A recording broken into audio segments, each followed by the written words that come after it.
मन की गति तो यहाँ पर बोलो पर स्व की मन की गति है, Yes. और बंधनों के शिथिल होने के कारण। अब देखो मन हमारा पास कब रहता है कि जब हमारे बंधन फ्री हो जाते हैं। बाकी अक्सर हम लोग किस में रहते हैं, चिंता में रहते हैं। अक्सर हम किस में रहते हैं, है ना, चिंता की स्थिति में बने रहते हैं। तो ये चीज यहाँ पर उन्होंने बताया कि भाई मन की जो गति है वो तभी हम समझ पाएंगे जब हमारा बंधन का कारण जो है ना वो शिथिल होने से, है ना।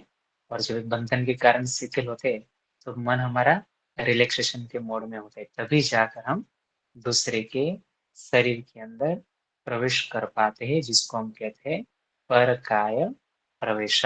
ऐसे यहाँ पर उन लोगों ने बताया, ये भी अपने आप में एक सिद्धि है। हाँ, परकाय प्रवेश। देखो परकाय प्रवेश का दूसरा मीनिंग ये होता है कि शरीर गमन, जिसको हम कहते हैं एक दूसरे से दूसरी जगह पर जाना। ऐसा एक एग्जाम्पल मैं आपको कहूँ कि अक्सर हम लोग यहाँ पर बैठे हैं और संडे की आपकी मानो के क्लास है वहां पर यूनिवर्सिटी में, तो आप देखोगे कि सुबह का जो टाइमिंग होता है, हाँ, वहां पर अच्छा लगता है, दोपहर में थोड़ा सा अच्छा लगता है, धूप अच्छी लगती है, हाँ? तो अभी आप देखो जैसे मैंने उसका वर्णन किया, तो आप तुरंत वहां पर चले गए। बैठे हो तो अपने घर में, राइट, बैठे हो तो अपनी सिचुएशन में, तो वहां मन चला गया। एक कब चला जाता है हमारा, हम तो यहाँ पर है, पर ऐसे हमारा शरीर वहां पर ऐसा लगता है कि भाई गमन कर रहा है, शरीर हमारा जो घूम रहा है। ये तभी हो पाता है जब हमारे जो बंधन है ना वो शिथिल हो जाते हैं, तभी किसके विचारों की, किसी फ्रस्ट्रेशन के, राइट। इसलिए यहाँ पर महर्षि ने एक प्रकार की सिद्धि बताई है जो आपको यहाँ पर समझना है, जानना है। ये पता चला। हाँ सर, सर मतलब हमारे स्व की मन की गति को हम कंट्रोल करते हैं, और ये जो संस्कार उसको शिथिल करते हैं, उसके बाद हम किसी और की काया में प्रवेश कर सकते हैं, किसी ऐसा और ना? की काया में प्रवेश कर सकते हैं। ओके। इसका स्क्रीनशॉट ले लो प्लीज।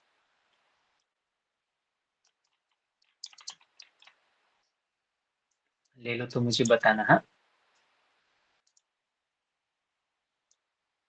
ले लो तो मुझे बताना।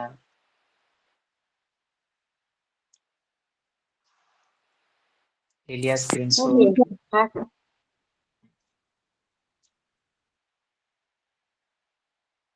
नेक्स्ट सूत्र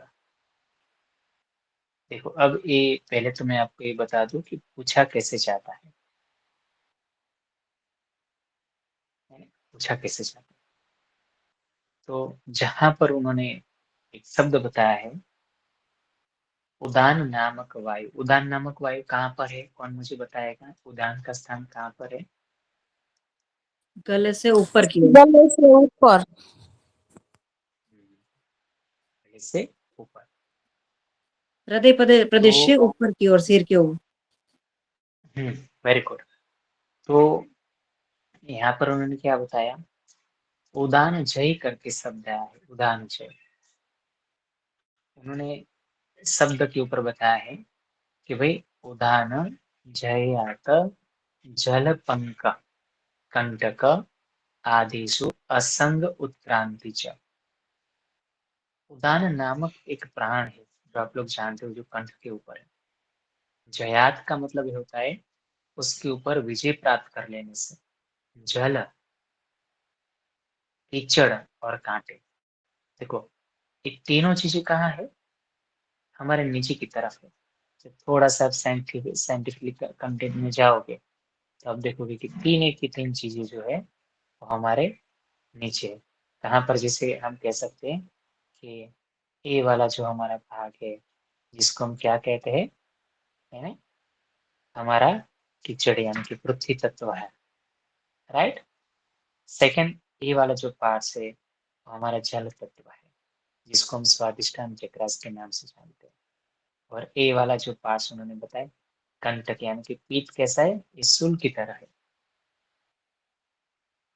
यदि साधक उदान को जीत लेता है तो ये तीन प्रकार के स्थिति से, है ना, वो मुक्त है, उसकी उद्भव गति है। अक्सर आप लोग देखोगे कि 3 ऐसी चीजें सबमें सबसे ज्यादा इससे डिजीज पैदा होते हैं, याद रखना। तो उससे कैसा है उदान? उदान मेडिटेशन का स्थान, उदान जो है मेडिटेशन का स्थान है गिरीशनाथ जी, है ना। इसलिए यहाँ पर कि कौन से प्राण को जीतने की बात बताइए? उदान नामक प्राण को जीतने की बात बताइए। उदान नामक प्राण पे विजय प्राप्त कर लेने से जल, कीचड़, कांटे इत्यादि अछूता हो जाता है, यानी कि उसकी गति कैसे होगी? हम उद्धव गति को प्राप्त कर लेते हैं। तो किसके ऊपर संयम करने की बात बताइए? उदान नामक प्राण के ऊपर। ये बात पता चली आपको? हाँ, ये बात पता चली? ये बात पता चली? हाँ सर। ये पूछा जाता है यहाँ, डिफाइन द उदान प्राण अकॉर्डिंग टू पातंजलि योग सूत्र। तब आपको इस सूत्र के साथ मुंह करना पड़ेगा, है ना। उदाहरण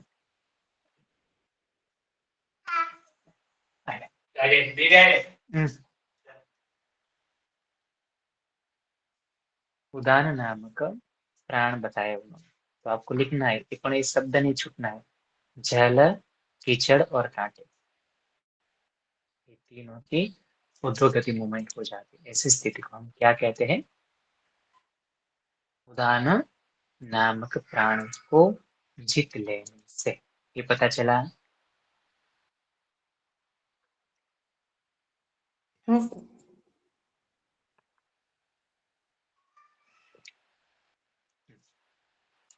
इसका स्क्रीनशॉट ले लो प्लीज।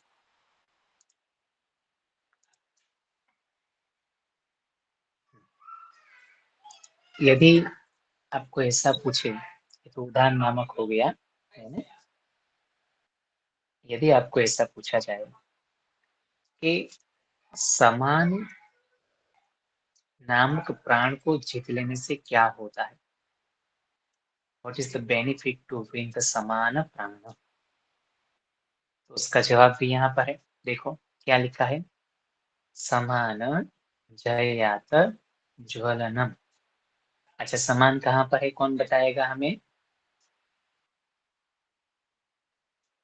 पेट के आसपास। नाभि के आसपास सर।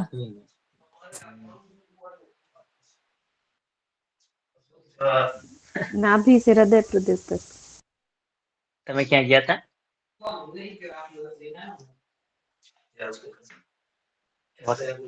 વોટ્સએપ કરી દો.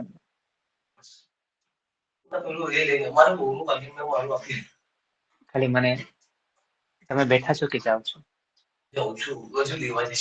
શેની ઝેરોક્ષ થાય? શેની ઝેરોક્ષ છે?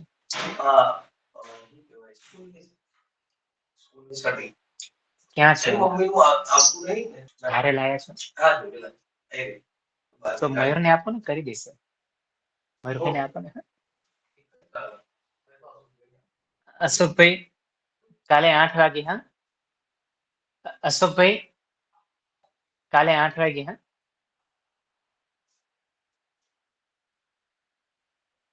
એને એને ઝેરોક્ષ કાઢી દો ને મયુરને. तो ये समान नामक प्राण को जीतने की बात बताइए, जो हमारे निवस्थान में समान जो प्राण है ना, वो आपके डाइजेस्टिव सिस्टम के साथ जुड़ा है। समान को हम अग्नि के साथ जोड़ते हैं।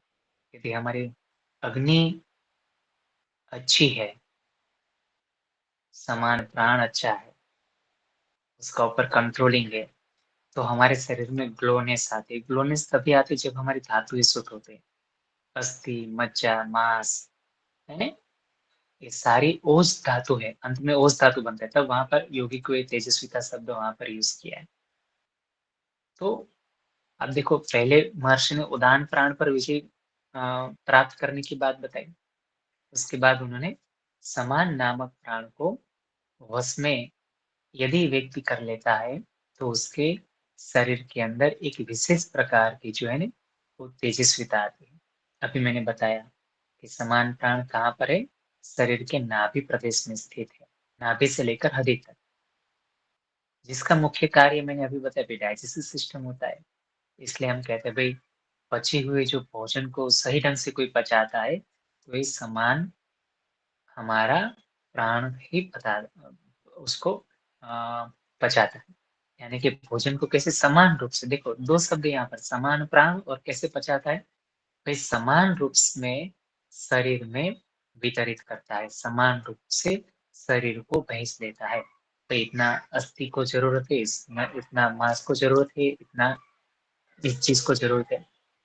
तो कहने का तात्पर्य है कि सारी चीजें जो है वो वहां पर जुड़ी हुई है, ऐसा यहाँ पर उन्होंने बताया। ये बात पता चली आपको? इसमें डाउट कोई? No sir.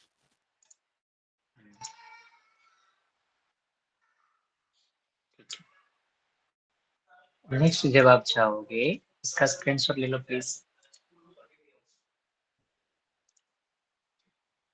नेक्स्ट सूत्र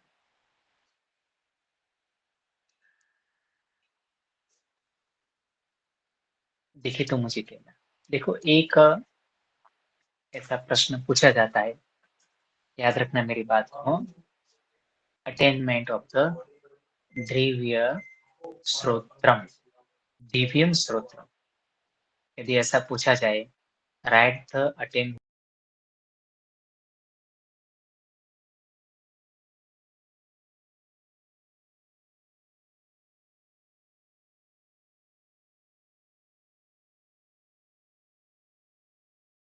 सुनते हैं अपने कानों से, तो कानों में दिव्यता आना, देखो दिव्य श्रोत्रम, कानों में दिव्यता आना, भाई सूक्ष्म से सूक्ष्म शब्द को सुनने की क्षमता प्राप्त होती है, उसको हम क्या कहते हैं?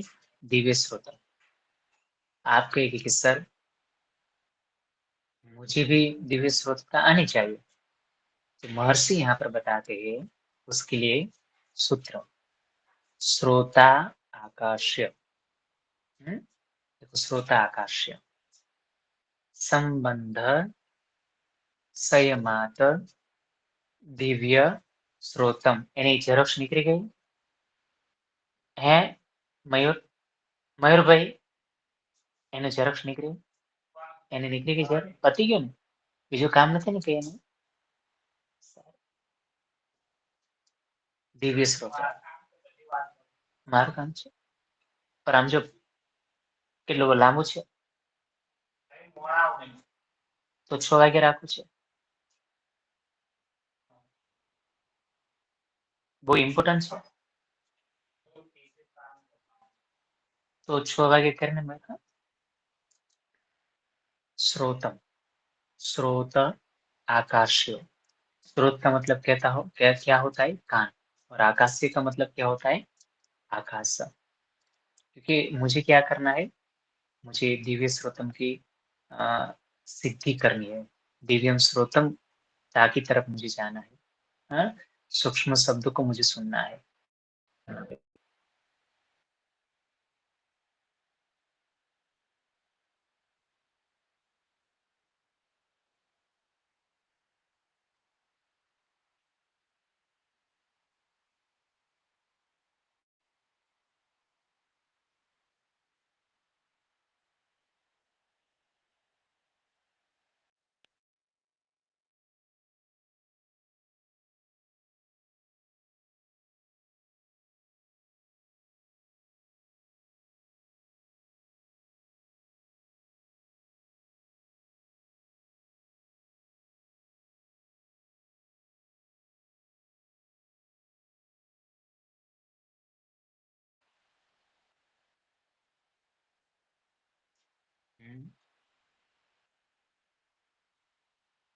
मेरी आवाज आ रही है? हाँ सर, आ रही है। मैंने कहा क्या हो रहा है आप लोगों के साथ, इतना विघ्न आ रहा है?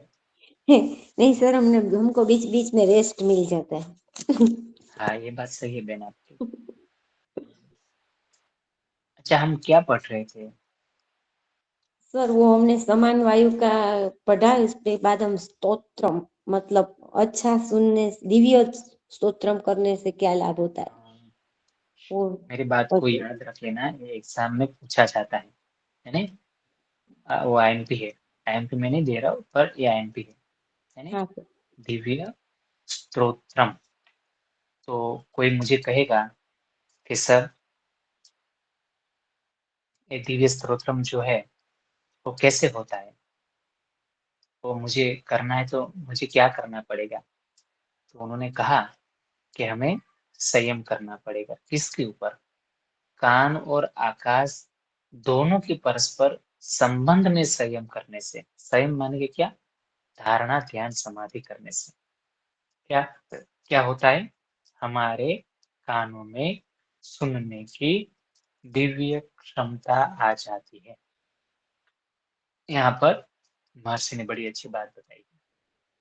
आप देखो कि योगी का श्रवण दिव्य हो जाता है, ऐसा यहाँ पर उन्होंने बताया। यानी कि क्या? योगी जो है वो सूक्ष्म से सूक्ष्म वस्तुओं को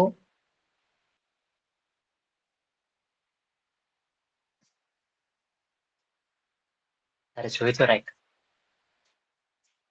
તારે પાસે ન હોય તો રાખ. તો તમારા જ છે ને હવે આગળ પાકું. હા તો પાછો બીજો સારું.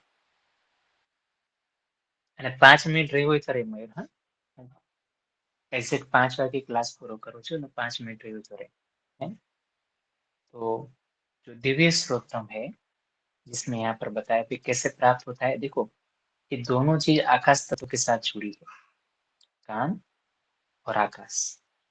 आकाश तक तो आप देखोगे कि आपका ईएनटी रिलेटिव प्रॉब्लम्स, जिसको हम लोग क्या कहते हैं, यहाँ ये कौन सा पार्ट्स है? इसका आकाश का पार्ट्स है। यहाँ पर आप देखो तो अंदर क्या है? स्पेसिस है। स्पेस यानी कि क्या? खाली जगह।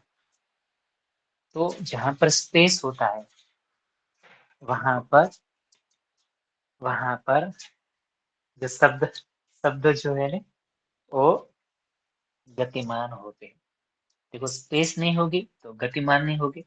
इसलिए मैं यहाँ से आपको बात कर रहा हूँ, आप दूसरों को बात करो, ये है ना ट्रांसपोर्टेशन। क्यों? कहाँ से शब्द आए? स्पेस से। गति कर रहे हैं, ये वेव्स आकार में है।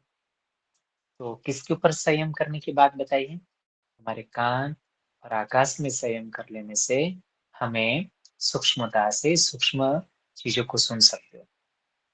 अच्छा मुझे ये बताओ, आपके घर से, आपका जो घर है जहां पर आप रहते हो, आंखें बंद करके जो रोड जा रहा है वहां पर देखो तो हॉर्न की आवाज आ रही है। आंखें बंद करो तो एक बार, आंखें बंद करते हुए जहां पर हॉर्न है यानी कि जहां पर रोड है वहां पर हॉर्न की कोई आवाज सुनाई दे रही है? यदि है तो मुझे बताना थोड़ी देर के बाद।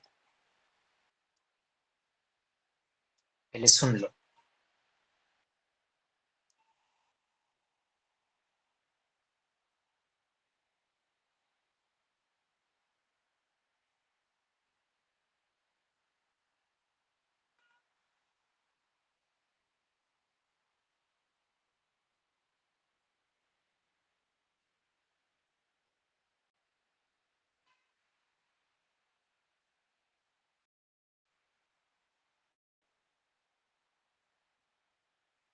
सुनाई दिया? वापस आ जाओ। आपका कंसंट्रेशन कहाँ पर था? मेरी आवाज आ रही है? आपका कंसंट्रेशन कहाँ पर था?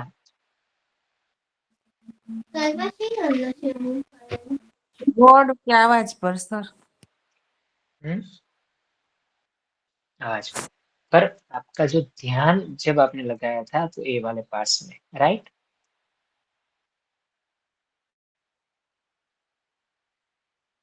और ये दूरी पर, तो ये संयम हुआ।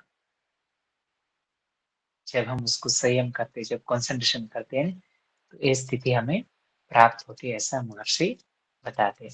ये बात क्लियर हुई? आपको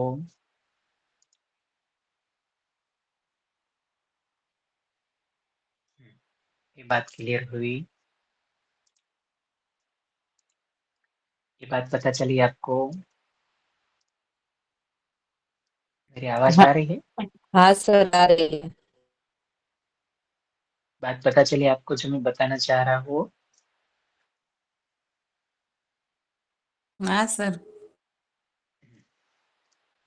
मैं पूछूंगा, नेक्स्ट टाइम मैं पूछने वाला हूँ ये सारी सिद्धियां याद करके आना है आपको, है ना? देखो नेक्स्ट, आकाश गमन सिद्धि। यदि आपको पूछा जाए कि डिफाइन द आकाश गमन सिद्धि, तो आकाश गमन सिद्धि कैसे प्राप्त होती है, तो महर्षि सूत्र के द्वारा बताते, काय आकाशयो संबंध संयमात लघु तूल समापते च आकाश गमन। कितनी अच्छी बात बताई। काय आकाशयो संबंध संयमात लघु तूल समापते च आकाश गमन। उन्होंने कहा कि आकाश गमन का अर्थ एक होता है कि आकाश में उड़ने की शक्ति प्राप्त होती है, आकाश में उड़ने की क्षमता प्राप्त होती है। सर कैसे हम आकाश में उड़ सकते हैं? तो उन्होंने एग्जाम्पल दिया है, उन्होंने सूत्र के द्वारा बताए। उन्होंने कहा काय आकाश, काय माने के शरीर और आकाश यानी कि स्पेस, आकाश के ऊपर संयम कर लेने से और लघुतुल समापते। लघुतुल समापते का मतलब क्या होता है? छोटे और हल्की रुई के पदार्थ या वस्तुओं में संयम कर लेने से समापते, यानी कि उनकी पदार्थ की भांति जब हम जान लेते हैं, जब चित्त का भी उसी के अनुसार हल्का होता चला जाता है, उसको हम कहते हैं आकाश में उड़ने की क्षमता है। One types of meditation. मुझे नहीं पता है कि जब आप लोग योग निद्रा का अभ्यास करते हो, योग निद्रा जब आप करते हो, तो आप जब कहते हो ना ऑटो सजेशन सिस्टम कि भाई मेरा शरीर हल्का हो रहा है, हाँ? मैं धीरे धीरे आकाश में उड़ रही है, धीरे धीरे हेवीनेस होता चला जा रहा है, हाँ? धीरे धीरे भारीपन लग रहा है, हाँ? तो शरीर उस तरह का बनता चला जाता है। इसलिए महर्षि क्या बताते, काय आकाशयो। तो उन्होंने बताया शरीर और आकाश के बीच में संबंध है, बिल्कुल। और उसके ऊपर संयम कर लेते हैं तो देखो संयम का मतलब क्या होता है, बड़ा गहरा चीज बताया है संयम।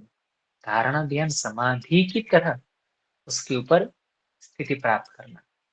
और लघु तुल समापते, लघु यानी कि क्या, छोटा, हम या हल्का, उस पदार्थ या वस्तु में भी संयम कर लेते हैं, तभी जाकर साधक जो है उसको आकाश में उड़ने की क्षमता प्राप्त होती है। एक मैं एग्जाम्पल दूं, महर्षि यहाँ पर आकाश गमन की सिद्धि की बात बताते हैं। कब होता है कि जब योगी अपने शरीर और आकाश के बीच के संबंध को एक रुई आदि के द्वारा वो ऐसा मानता है, तब जाकर वो आकाश गमन की उसको सिद्धियां प्राप्त होती है। आप देखोगे कि बहुत सारे ऐसे योगी लोग थे जो आकाश गमन करते थे। बहुत सारे ऐसे योगी लोग जो थे वो आकाश गमन करते। अब देखो एक मैं चीज હા बताओ। સર, અરવિંદો અરવિંદો જે હતા ને, એ જયારે ધ્યાનમાં બેસતા ને ત્યારે એ એટલા ઊંચા આકાશ તરફ જતા હતા, એવું મેં એની બુકમાં વાંચ્યું હતું. बराबर है। तो आकाश गमन करने का मतलब ये होता है कि उसका शरीर हल्का होता चला जाए, है ना? हल्का होना, हल्कापन होना। जैसे हम हल्का होते हैं तो ऐसा महसूस होता है कि हम जमीन से थोड़ा ऊपर उठते हैं, यानी कि गुरुत्वाकर्षण बल से विपरीत स्थिति में हम उठते हैं। देखो योगी कर सकता है, इसलिए यहाँ पर महर्षि ने बताया है कि जब साधक काय और आकाश के बीच में परस्पर संबंध स्थापित कर लेता है संयम के द्वारा, और वो छोटे या हल्की वस्तु में भी संयम कर लेता है, तभी जाकर उसको आकाश गमन की सिद्धियां प्राप्त होती है। ऐसा यहाँ पर उनका मानना है। ये बात पता चली आपको? कोई डाउट हो तो मुझे बताओ इसमें।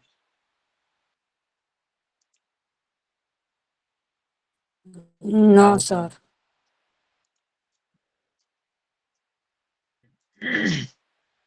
इसका स्क्रीनशॉट ले लो प्लीज।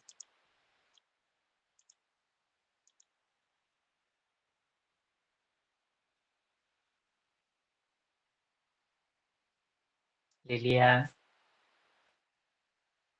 हाँ सर।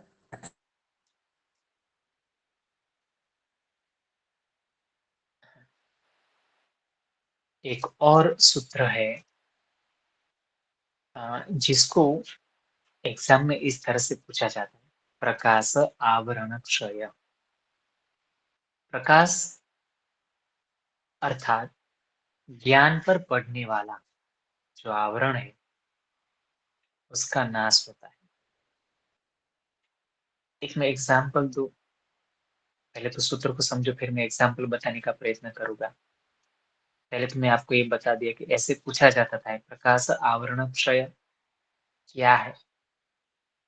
तो मैंने यहाँ पर बताया कि ज्ञान के ऊपर पड़ने वाला जो आवरण है वो नाश होता है।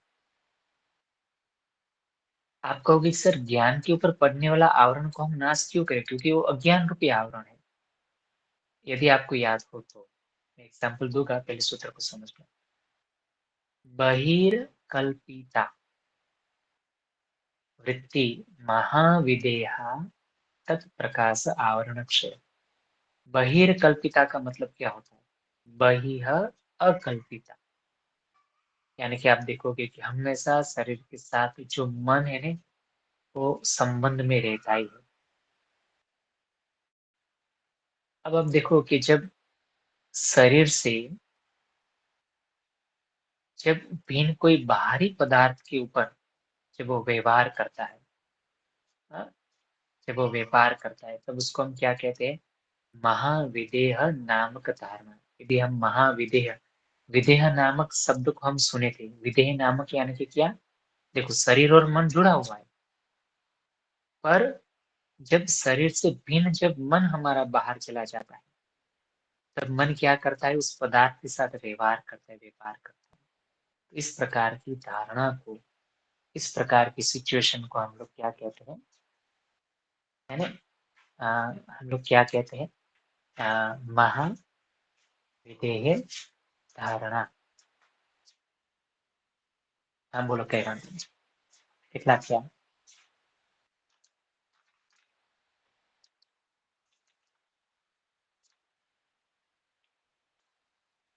આપણે આવું જ કરાવી નાખું છે ને બધું.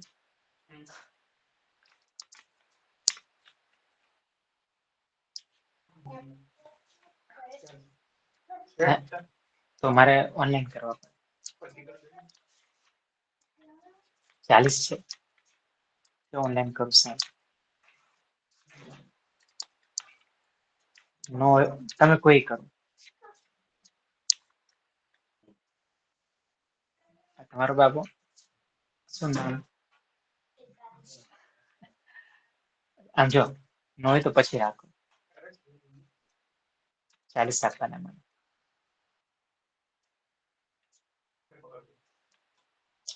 સાંભળો ને, જે હોય મને લાવો ને તમે, અને નો હોય તો બી રાખો. જો હોશિયાર છે.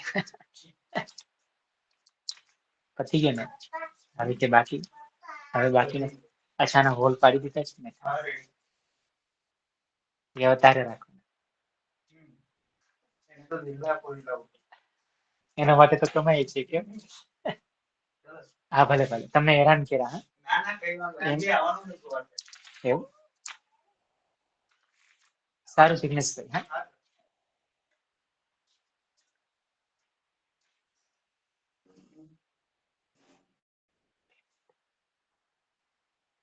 तो यहाँ पर उन्होंने महाविदेह नामक धारणा की उन्होंने बात बताई है।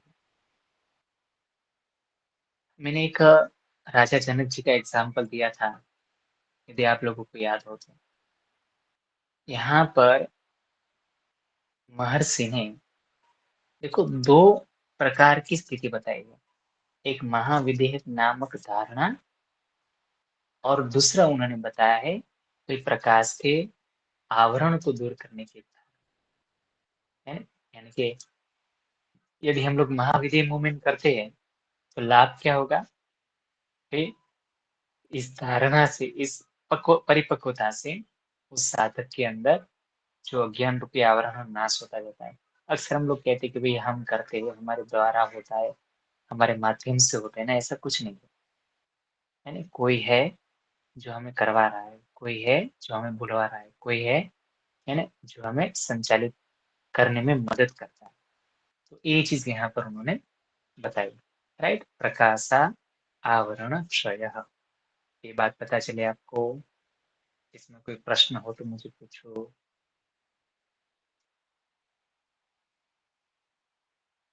मेरी आवाज आ रही है? हाँ सर। इसमें कोई डाउट?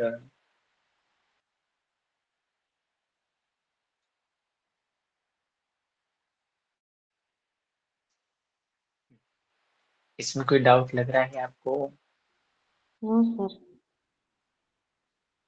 पक्का? हाँ, मतलब सर पक्का? इसमें जो हम बाहर हमारे शरीर के बाहर जब हम धारण कर होते, मतलब हम कॉन्शियस होते जब, तब हमें जो हम धारण करते हैं ना, उसे कल्पना कहते हैं।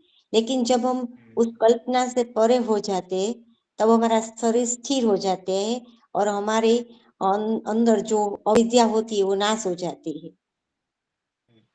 इसलिए यहाँ पर आप देखोगे, जैसे मैंने कहा कि यहाँ पर 2 धारणा बताई, हम्म। एक कल्पित धारणा है और दूसरा ओके। अकल्पित धारणा है ना। कल्पित और अकल्पित, यहाँ हम्म। पर देखा जाए तो 2 है। कल्पित धारणा किसको कहते हैं? जब हम देखो अक्सर शरीर और मन जुड़ा हुआ है, जब हम्म। शरीर से बाहर के पदार्थों के हम अलग अलग स्थानों के ऊपर विचार करते हैं, हम्म। अपना अनुभव होता है, तब जाकर हम कल्पित धारणा में चले जाते हैं। हम नहीं कहते अलग अलग, हम वहां पर गए थे तो ऐसा हुआ था, है हाँ। ना। हमारा मन जो है ना पुरानी यादों में चला जाता है, हाँ। हमारा मन जो है पुरानी स्मृति में चला जाता है, हमारा मन जो है पुराने अनुभव में चला जाता है ना। कल्पित धारणा है, मन क्या करता है, वो व्यवहार करता रहता है ना। तो अकल्पित मीन्स क्या हुआ? तो आप देखो कि जब हमारा मन शरीर से बिल्कुल बाहर निकलकर पूरी तरह से कोई विषय वस्तु में बिल्कुल स्थापित हो जाता है, उसको हम हम्म। क्या कहते हैं? ओके। अकल्पित धारणा, है ना। एक दो हम्म।